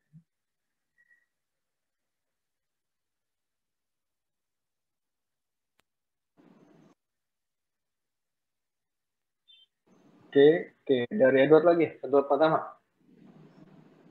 Semisal terjadi perubahan bisnis model, contohnya pada PUBG. Oke, dari dulu pure berbayar sampai sekarang jadi free. Bagaimana cara perusahaan mengadjust culture and value proposition-nya? Oke, dari dulu bayar sekarang free. Saya dulu ingat juga tuh ada game ya. Kalau dulu di warnet kita main Ragnarok, itu bayar, mesti pakai voucher, sekarang free. Gimana cara mereka merubah proposition-nya? Jadi, dalam berjalannya bisnis, model bisnis bisa berubah ya. Seperti tadi uji film. Mungkin di awal mereka kita ngomong PUBG ya atau game-game tertentu gitu. Yang dulunya bayar menjadi free atau berbayar. Mereka bisa berubah ya. Nah, nanti PUBG di slide selanjutnya nanti ada penjelasannya. Nah, jadi PUBG mungkin dulu bayar. Kalau bayar itu kan biasanya kita bilangnya berlangganan ya, berlangganan atau bayar. Dia menciptakan model bisnisnya di awal seperti itu. Kemungkinan setelah berjalan mereka mengevaluasi, oke, target ketika satu perusahaan melaunching sebuah produk itu biasanya punya target. Oke, dalam 1 tahun kita mengakuisisi berapa customer ya. Karena biasanya kalau kita ngomongin teknologi seperti ini, startup seperti ini ya, mereka cari duitnya juga kan salah satunya adalah dari investor. Nah, untuk menggait investor itu ada beberapa kriteria. Salah satunya adalah ya salah satu paling gampang seberapa banyak data atau produk atau program itu di-download. Artinya seberapa banyak user yang mendownload, kemudian setelah download berapa banyak user yang aktif. Jangan-jangan banyak yang download 1 juta, yang aktif cuma 500. Yang 500 kemana? Ya mungkin kecewa, ya mungkin apa. Nah, mungkin mereka punya target di awal. Nah, oke, ketika ini berjalan, si PUBG itu berbayar, ya, targetnya tidak tercapai. Oh, oke, targetnya tidak tercapai. Mungkin harganya kemudian diturunin. Misalnya tadinya saya nggak tahu bayarnya berapa, kemudian diturunin. Masih nggak tercapai juga. Model bisnisnya dirubah dong. Oke, kamu download gratis aja dulu. Main dulu. Supaya orang merasakan udah enak dulu, seru main game, baru revenue-nya dipindahin ke belakang. Ya. Jadi kurang lebih seperti itu. Kalau untuk case-nya yang Edward tanya yang PUBG ya. Jadi model bisnisnya berubah bisa. Untuk perubahan kulturnya dan apa tadi? Kultur dan value proposition-nya, kalau kulturnya saya kurang tahu. Pasti kan tiap perusahaan dengan adanya seperti ini berubah dong. Biasanya mereka dapat revenue di awal, kemudian mereka meretain customer-nya. Kalau sekarang berubah, mereka dapat revenue-nya nanti di belakangan. Jadi mereka harus memaintain dulu, nanti baru dapat revenue-nya gitu ya. Tapi itu bisa terjadi ya, Edward ya. Terus Supardi, oke. Supardi, dengan makin canggihnya kamera digital, kita tahu ini berimbas langsung terhadap jasa fotografi. Betul, termasuk perusahaan saya ya. Sehingga sekarang banyak bermunculan perusahaan jasa fotografi baru yang secara teknis mereka punya kemampuan bagus, tapi menawarkan harga yang jauh lebih murah. Inovasi apa yang dilakukan perusahaan mahal? Inovasi apa yang dilakukan oleh King Photo ya? Oke, good question. Balik lagi, kita ngomong segmen customer. Ini tadi siapa yang nanya? Supardi. Ya, kita ngomong segmen customer. Jadi gini, betul. Sekarang teknologi udah semakin murah. Bahkan handphone itu punya kamera yang lebih bisa dibilang lebih bagus daripada kamera digital. Nggak perlu pakai teknik gimana-gimana, jepret, udah ada filternya, hasilnya bagus luar biasa. Terus jadi industri fotografi kemana dong? Kayak industri saya kerja ya. Kemana nih perginya industri ini? Halo Pak. Ya, Pak Didi. Mungkin saya ingin juga menambahkan bahwa dengan baru isu ya. Iya. Suaranya agak jauh, kurang jelas. Dengan bahwa perusahaan yang fotografi yang dulu harganya ratusan juta untuk event itu sudah mulai menurunkan harganya, dan beberapa mereka menerapkan diversifikasi usaha, ada yang buka kafe, ada yang buka restoran gitu loh Pak. Oh, oke. Apa yang dilakukan tuh? Oke, boleh. Contoh Axio deh misalnya ya, kan kita tahu tuh Axio ramai diomongin di market. Iya. Ya. Terima kasih Pak. Oke. Ya, oke Pak Didi. Thank you Pak. Nah, jadi yang saya mungkin spesifik jawab apa yang dilakukan oleh King Photo ya, karena mungkin tiap perusahaan strateginya beda. Jadi mungkin saya bisa menjelaskan apa yang King Photo lakukan. Jadi pertama kita lihat segmen customer. Tadi seperti saya bilang, sekarang kamera makin murah. Ya, ada yang mahalnya ada, tapi yang murahnya juga ada. Jadi istilahnya anak lulus kuliah yang bisa fotografi, beli kamera udah bisa menjual jasa fotografi. Satu. Dua, tadi saya bilang, handphone sekarang udah canggih ya. Ngapain orang pakai jasa fotografi, capek-capek. Foto sendiri aja udah bagus, langsung publish di media sosial. Balik lagi, orang sekarang jarang foto, print foto. Mereka foto langsung dipublish di media sosial, share ke teman-teman. Nah, kemudian apa yang dilakukan oleh King Photo? Kita lihat segmennya. Segmen customer itu adalah ada middle high, ada kita bilang di tengah, ada middle low. Ya. Nah, kita pisahin customernya. Kalau yang middle high, contoh, King Photo sendiri melayani dari segmen yang paling bawah sampai ke pejabat. Ya, kita pernah foto mantan presiden kita SBY, ya, kemudian panglima-panglima, pangdam segala macam. Kita menghandle mereka. Pertanyaannya adalah begini, apakah presiden, mantan presiden atau mungkin sekarang panglima TNI atau apa, mau menggunakan jasa fotografi anak-anak yang mungkin masih amatir atau yang mungkin pakai handphone aja malah gitu? Itu mungkin nggak? Nah, menurut kita itu nggak mungkin. Jadi segmennya akan tetap ada, segmen itu, ya. Untuk customer yang middle high, itu segmennya akan tetap ada dan selalu ada. Karena mereka bukan masalah price, tapi masalah service. Service yang bisa kita kasih mereka. Service yang bisa kita berikan mereka. Nah, saya nggak bisa bahas terlalu jauh karena itu rahasia perusahaan saya. Tapi intinya gitu, kita bedakan dari sisi customer. Kemudian yang middle low. Middle low, oh mungkin dia beri paket foto di fotografi. Wah mahal sekali ya. Foto prewedding segini, atau misalnya foto keluarga segini. Saya panggil teman saya aja yang bisa foto, harganya cuma segini. Silakan, itu bisa. Nah, tapi mungkin King Photo, jadi segmennya berubah. Yang dulu wide, sekarang tadi balik lagi kita niche. Ya, kita memfokuskan pada satu segmen. Oh, segmen customer yang ini. Kita servisnya kita besarin di sini. Kita fokusin di sini. Produknya kita bagusin di sini. Nah, tadi pertanyaan Pak Didi.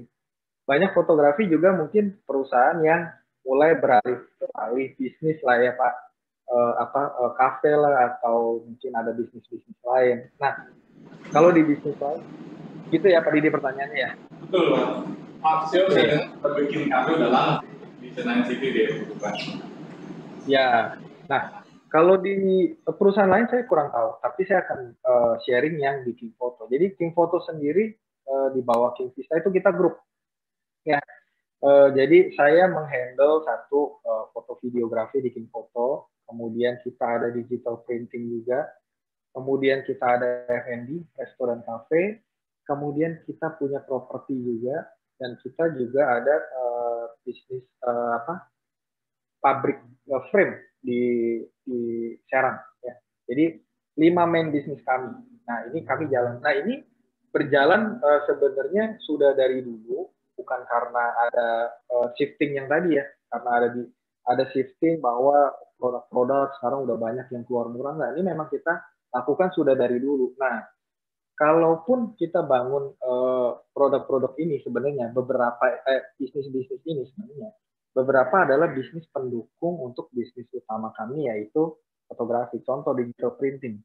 Setelah foto, otomatis orang akan paling gampang ngeprint, atau kita pun pasti ngeprint. Jadi kita bikin satu divisi lagi khusus satu perusahaan digital printing ya untuk menghandle itu. Kemudian kafe, pertanyaan ini kafe nggak nyambung nih Pak. antara fotografi sama kafe. Oke, letak kafenya di mana dulu? Nah, posisi kafe yang tim foto buat adalah satu gedung dengan tim foto. Karena apa? Karena kita lihat kebutuhan customer. Balik lagi, ketika customer melakukan foto nih, foto keluarga, misalnya foto pre-wedding, itu bisa dari pagi sampai malam. Mereka ganti baju, mereka make up berulang-ulang segala macam. Artinya pagi sarapan di situ, siang makan di situ, mungkin malam makan lagi di situ. Dulu waktu belum ada kafe, kita sediain pesen. Tinggal datang ke CS-nya, nanti saya mau pesan makanan ini dong, nanti CS-nya pesenin. Kita lihat ada kesempatan, ya kenapa enggak? Akhirnya kita bangun satu kafe sendiri. Itu balik lagi untuk mendukung bisnis kami dan mendatangkan crowd. Jadi kafe itu kan paling gampang, orang lewat, mampir, kopi, beli kopi atau segala macam. Nah, dengan mereka mampir, sebenarnya kita juga memperlihatkan studio kita. Jadi itu adalah salah satu strategi Pak Didi. Kenapa kita bikin? Baru tahu nih malah saya kalau foto sudah buka kafe di studionya. Baru tahu nih, asli. Iya, sorry Pak, saya agak kurang jelas, agak jauh suaranya. Enggak, saya baru tahu kalau King Foto juga punya kafe, kan setahu saya sih yang buka kafe itu baru Aksio, tapi dia Aksio benar-benar terpisah dengan bisnisnya, jadi dia bukan kafe di mall itu loh. Oh iya.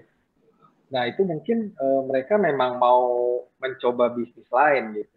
Ya. Kalau di King Foto sendiri, sebenarnya kita mengembangkan bisnis itu balik lagi tetap mendukung bisnis utamanya kami gitu. Jadi tadi salah satunya ya mendatangkan traffic, kemudian juga mengakomodir kebutuhan customer kami yang foto di sana gitu. Kurang lebih begitu tadi.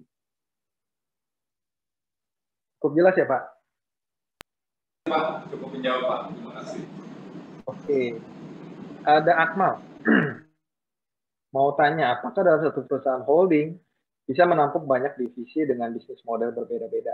Lalu Anda misalnya beberapa perusahaan dibikin holding. Apakah bisnis model yang dibuat sendiri lagi atau ditentukan dari basis perusahaan tertentu? Oke. Holding company biasa satu ya. Nanti baru ada divisi-divisi lain untuk perusahaan-perusahaannya lain. Jadi pertanyaannya apakah dalam satu perusahaan ini bisa menampung banyak divisi dengan bisnis model berbeda-beda? Oke. Contohnya tadi yang kita sebut tadi di atas ada HRC ya.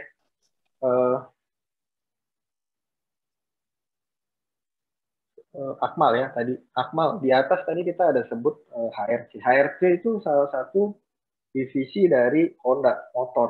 Nah, Honda sendiri punya divisi production ya. Untuk pabriknya sendiri ada. Nah, HRC itu hanya salah satu perusahaan dengan bisnis model yang product innovation. Sama, Grapari Telkomsel juga. Telkomsel juga. Grapari itu salah satu dari bisnis unitnya, kemudian jadi company sendiri dengan bisnis model yang beda. Gitu. Tapi yang paling jelas sih, kalau yang pertanyaannya Akmal itu lebih terakomodir di perusahaan Honda. Pabriknya sendiri, customer relationship-nya sendiri, bengkel-bengkel. Ya, kita bisa bilang customer relationship-nya Honda itu bengkel. Ya, bengkel-bengkelnya Honda karena dia berhubungan langsung dengan customer, mengakomodir kebutuhan customer, keluhan-keluhannya apa itu bengkelnya. AHAS mungkin kalau Honda Motor tuh AHAS. Nah, kalau yang divisi Research and Development untuk balapnya sendiri ada namanya HRC. Jadi dalam satu holding company Honda yang gede itu banyak company-company kecil lain yang model bisnisnya beda, itu ada. Itu Akmal. Ya. Cukup jelas Akmal?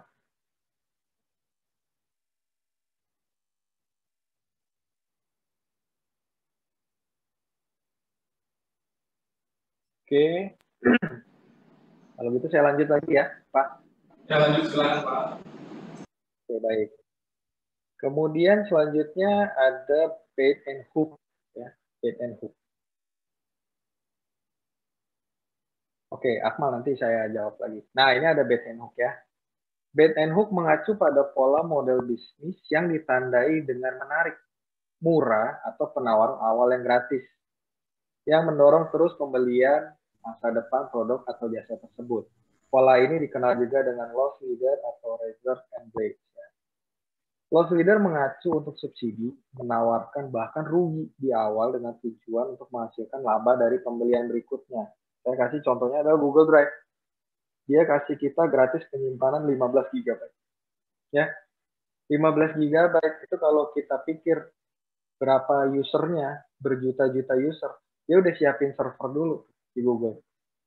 Pasti rugi dong. Dia udah invest server dulu, dikasih 15 GB gratis. Dan mungkin 50% dari penggunanya pakai yang gratis aja. Kalau saya pada akhirnya, saya masukin terus data-data saya, udah 15 mentok, nggak bisa masukin, akhirnya saya beli yang baru, yang 100 GB. Supaya apa? Supaya saya lebih fleksibel, kemana-mana jalan, nggak usah bawa laptop, tinggal pinjam laptop orang, saya bisa kerja. Seperti itu. Nah, ini adalah pola model bait and hook. Dia menawarkan secara free di awal, kemudian di belakangnya dikasih penawaran untuk berbayar. Tadi pertanyaannya Edward ya kalau nggak salah ya, yang PUBG ya. PUBG dulu bayar di awal, kemudian sekarang gratis. Nah mungkin dia pakai yang ini, bait and hook. Kamu dikasih kail dulu nih, disuruh main dulu gratis, enak, mainnya enak. Terus udah senang, kamu pengen lebih bagus lagi, pistolnya apa, gunnya, pengen senjatanya mau yang lebih bagus lagi. Akhirnya nyari susah, bayar aja udah biasa. Nah, kurang lebih seperti itu. Nah, ini salah satu model bisnis bait and hook. Masih banyak lagi ya yang kita dikasih free nanti bayar. Kayak kalau dulu mungkin sebelum ini tuh ada Dropbox ya. Dropbox cuma 2 GB. Kemudian Microsoft juga ada dan banyak sebagainya. Kita dikasih free, kasih free. Kalau nanti kita udah pakai, nanti dia ditawarkan lagi. Seperti itu. Tapi ini beda sama premium ya. Premium beda. Premium itu sama, cuma paketnya lebih pro. Kalau ini enggak, ini paketnya kita dikasih gratis, nanti untuk penambahannya baru kita dikasih berbayar. Itu beda, bisnisnya beda, mirip tapi berbeda. Tadi Akmal ada nanya lagi, saya jawab. Misalnya perusahaan merger, apakah perusahaan akan menentukan role bisnis baru? Oke, ini tergantung ya. Role bisnis baru maksudnya gimana? Karena gini, kalau kita ngomong merger dan akuisisi, contoh kayak tadi Moka diakuisisi oleh Gojek ya, Moka diakuisisi oleh Gojek. Apakah perusahaan akan menentukan role bisnis baru? Bisa jadi. Kalau dulu misalnya Moka pakainya, kalau Moka itu tempat saya pakai juga Moka. Jadi kalau Moka itu adalah kita bayarnya annual fee, jadi per bulan atau per tahun kita bayar, kemudian kita bisa pakai. Mungkin setelah dipakai diakuisisi Gojek, misalnya nanti Gojek lihat gimana supaya pertumbuhannya lebih tinggi, dibalik role modelnya, ya bisnisnya dibalik, bisa bait and hook atau misalnya pakai yang premium. Oke, pakai yang free aja, semua download Moka free, tapi cuma boleh akses, misalnya kasirnya cuma boleh 2, atau misalnya boleh pakai, oke kita pakai yang bait and hook aja, dia boleh pakai tapi terbatas, hanya 50 transaksi per hari yang pakai Moka misalnya. Setelah diakuisisi Gojek, ketika satu kafe udah pakai ini enak Moka, dia udah nginput produk segala macam banyak, transaksinya mencapai lebih dari 50, mau nggak mau dia bayar. Nah itu bisa terjadi ketika merger terjadi, perubahan role itu bisa terjadi ya, tergantung kesepakatannya seperti apa dan targetnya mereka seperti apa. Cukup jelas ya apa? Atau ada mau tanyain lagi? Oke, saya lanjut ya. Open business model. Yang terakhir.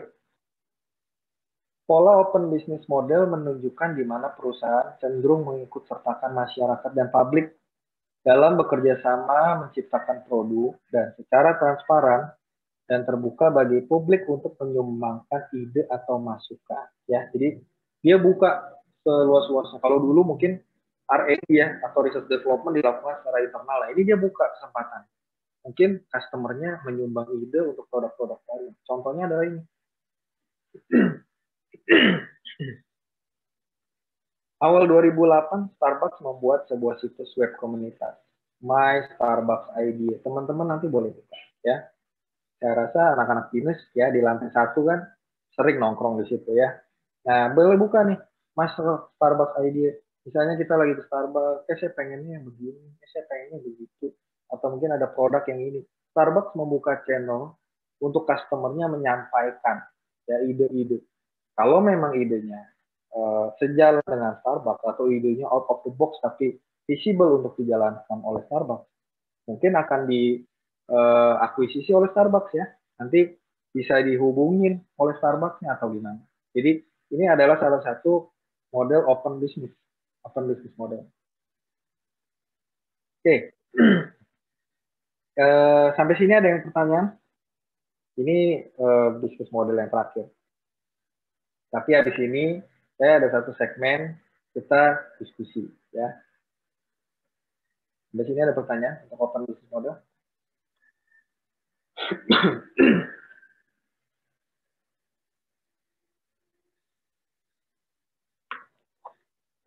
Oke, saya lanjutkan ya.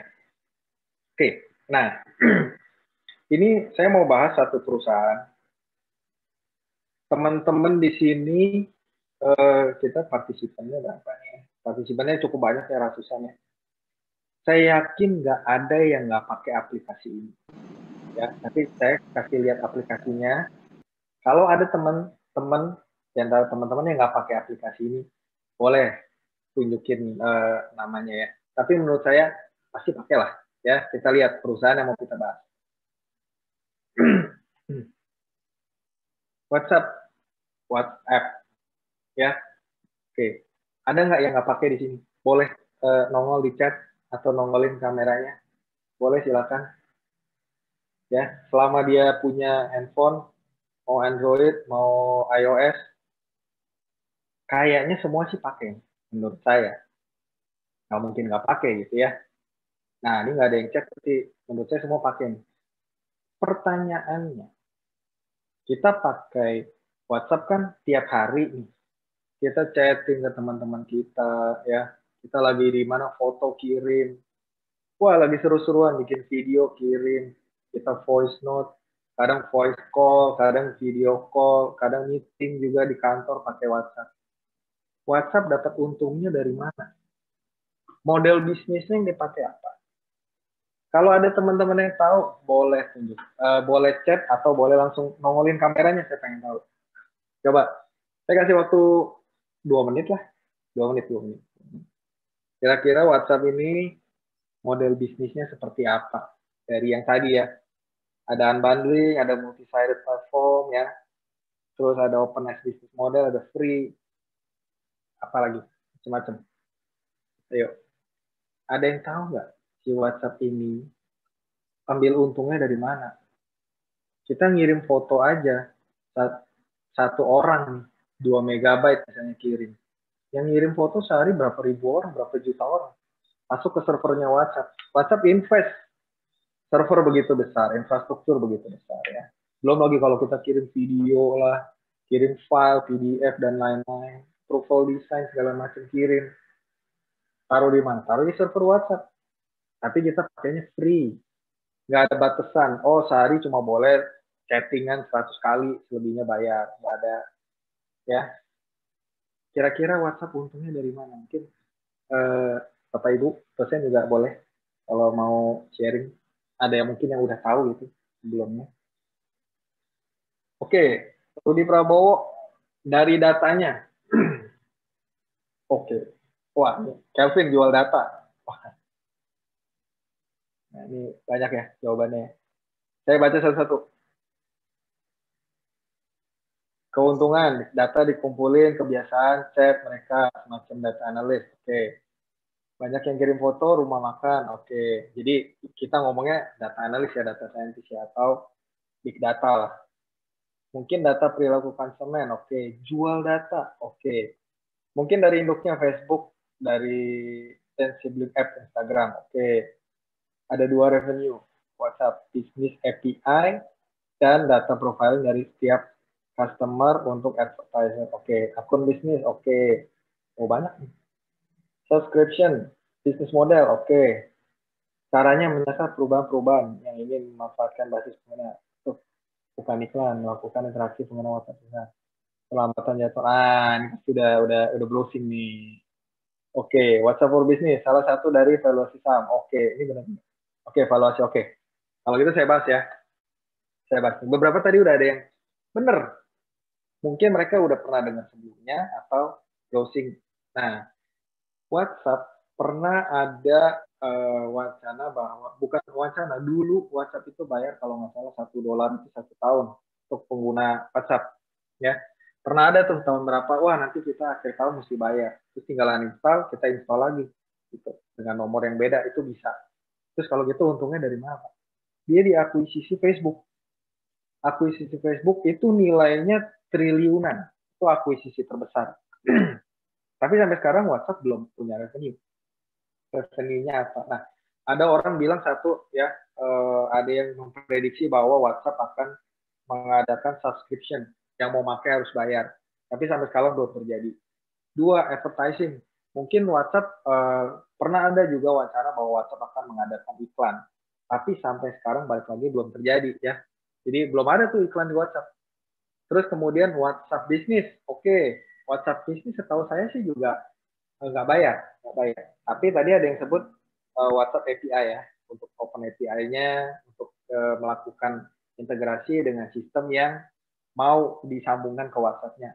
Mungkin bisa terjadi. Nah, ini saya ada searching dari beberapa sumber sih.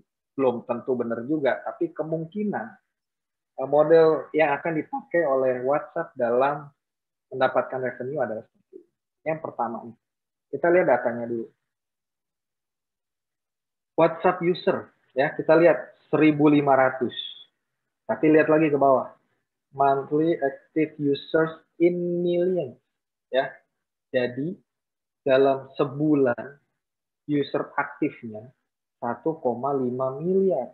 WhatsApp. Penduduk bumi berapa sih? Saya kurang tahu nih. Ya, tapi 1,5 miliar penduduk bumi jadi aktif user di WhatsApp. Facebook Messenger juga kalah. Itu kan besar sekali nilainya, ya.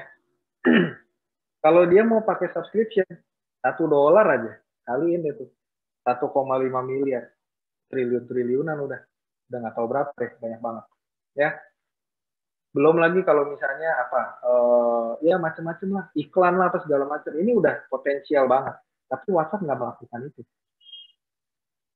Ini akuisisi WhatsApp di negara-negara ya. Jadi ini peta dunia. Yang warna hijau itu adalah WhatsApp user. Ya. WhatsApp di seluruh dunia ini dipakai di 133 negara. Mungkin ada beberapa negara yang melarang penggunaan WhatsApp.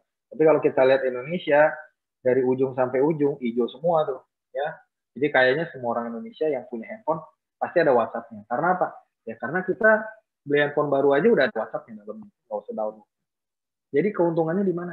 Nih, prediksi pertama, dikutip dari TechCrunch, valuasi WhatsApp sampai saat ini mencapai 19 miliar. Tadi ada yang ngomong, ya, WhatsApp carinya dari valuasinya. Betul. Nanti sahamnya akan meningkat lah, segala macam. Tapi kalau udah terlalu tinggi, 266 triliun, terus ada orang yang punya duitnya nggak tahu lebih triliun mau beli, dia pasti mikir juga. Saya keluarin duit 266 triliun, saya akan dapat revenue berapa lama? Perencanaan kamu mendapat revenue-nya seperti apa? Oke, tapi benar. Salah satunya sampai saat ini yang dinilai adalah valuasinya, ya, 19 miliar dolar. Hal ini wajar mengingat WhatsApp user mencapai 1,5 miliar orang. Total message mencapai 60 miliar sehari. 60 miliar sehari. So, kalau disimpan di server tuh, satu chat 1 kilobyte kali 60 miliar udah berapa? Servernya nggak tahu sebenarnya, ya.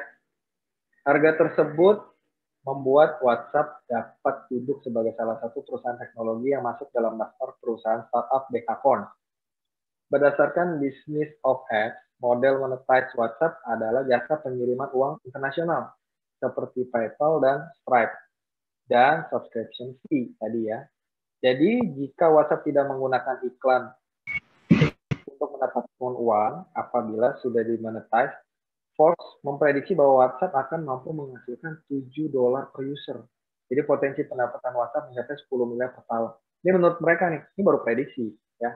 Bisa jadi jasa pengiriman uang, ada yang subscription fee, ya, ada yang valuasinya tadi teman-teman udah sebut itu benar. Ada yang kedua.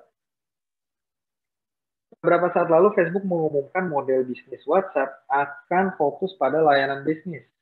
Mereka memilih ini sebagai langkah monetize. Bayangkan seperti ini, trending WhatsApp sangat kuat hingga apa-apa di-share lewat WhatsApp. Iyalah ya, paling gampang gitu. Jika user saja butuh WhatsApp, berarti perusahaan akan sangat senang berkomunikasi ke user lewat WhatsApp. Ya, perusahaan daripada SMS, daripada email jarang buka, WhatsApp pasti dibuka. Begitu ada notif merah, pasti kita buka WhatsApp.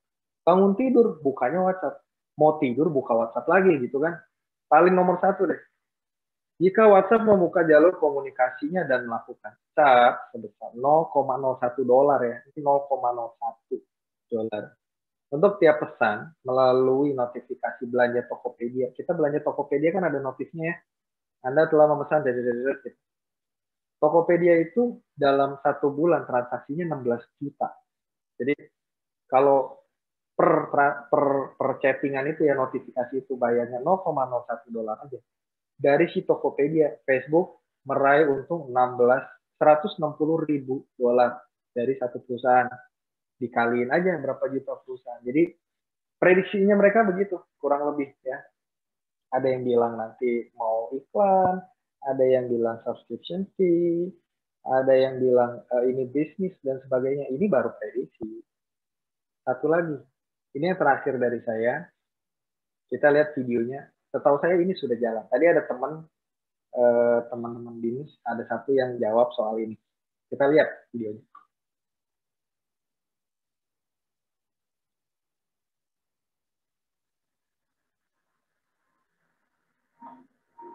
Kedengaran suaranya nggak ya, teman-teman?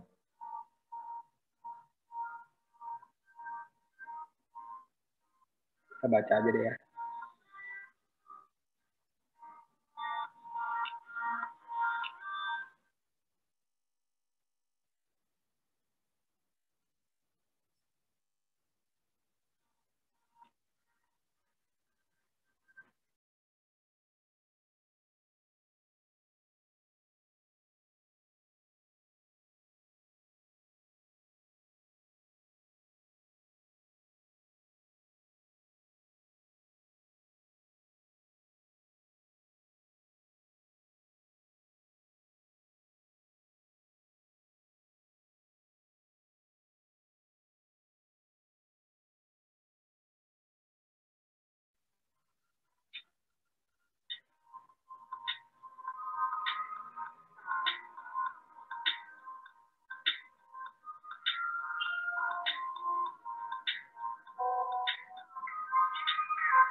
Oke. Jadi, presentasinya dari saya sudah selesai, stop share. Jadi, yang terakhir dari saya tadi adalah itu, kurang lebih WhatsApp itu seperti apa, efeknya. Nanti mungkin dia akan melakukan seperti itu, integrasi dengan perusahaan-perusahaan untuk melakukan notifikasi ya. Karena nggak mungkin notifikasi pesawat atau misalnya transaksi Tokopedia dilakukan secara manual. Itu udah open API dan otomatis. Mungkin WhatsApp nanti rekeningnya dari sana. Itu ya Pak Didi.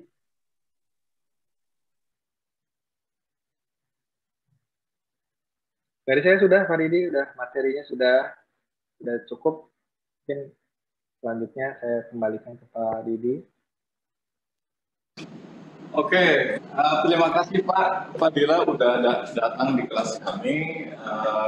Keren banget tadi presentasinya ya, lengkap dan sangat menarik.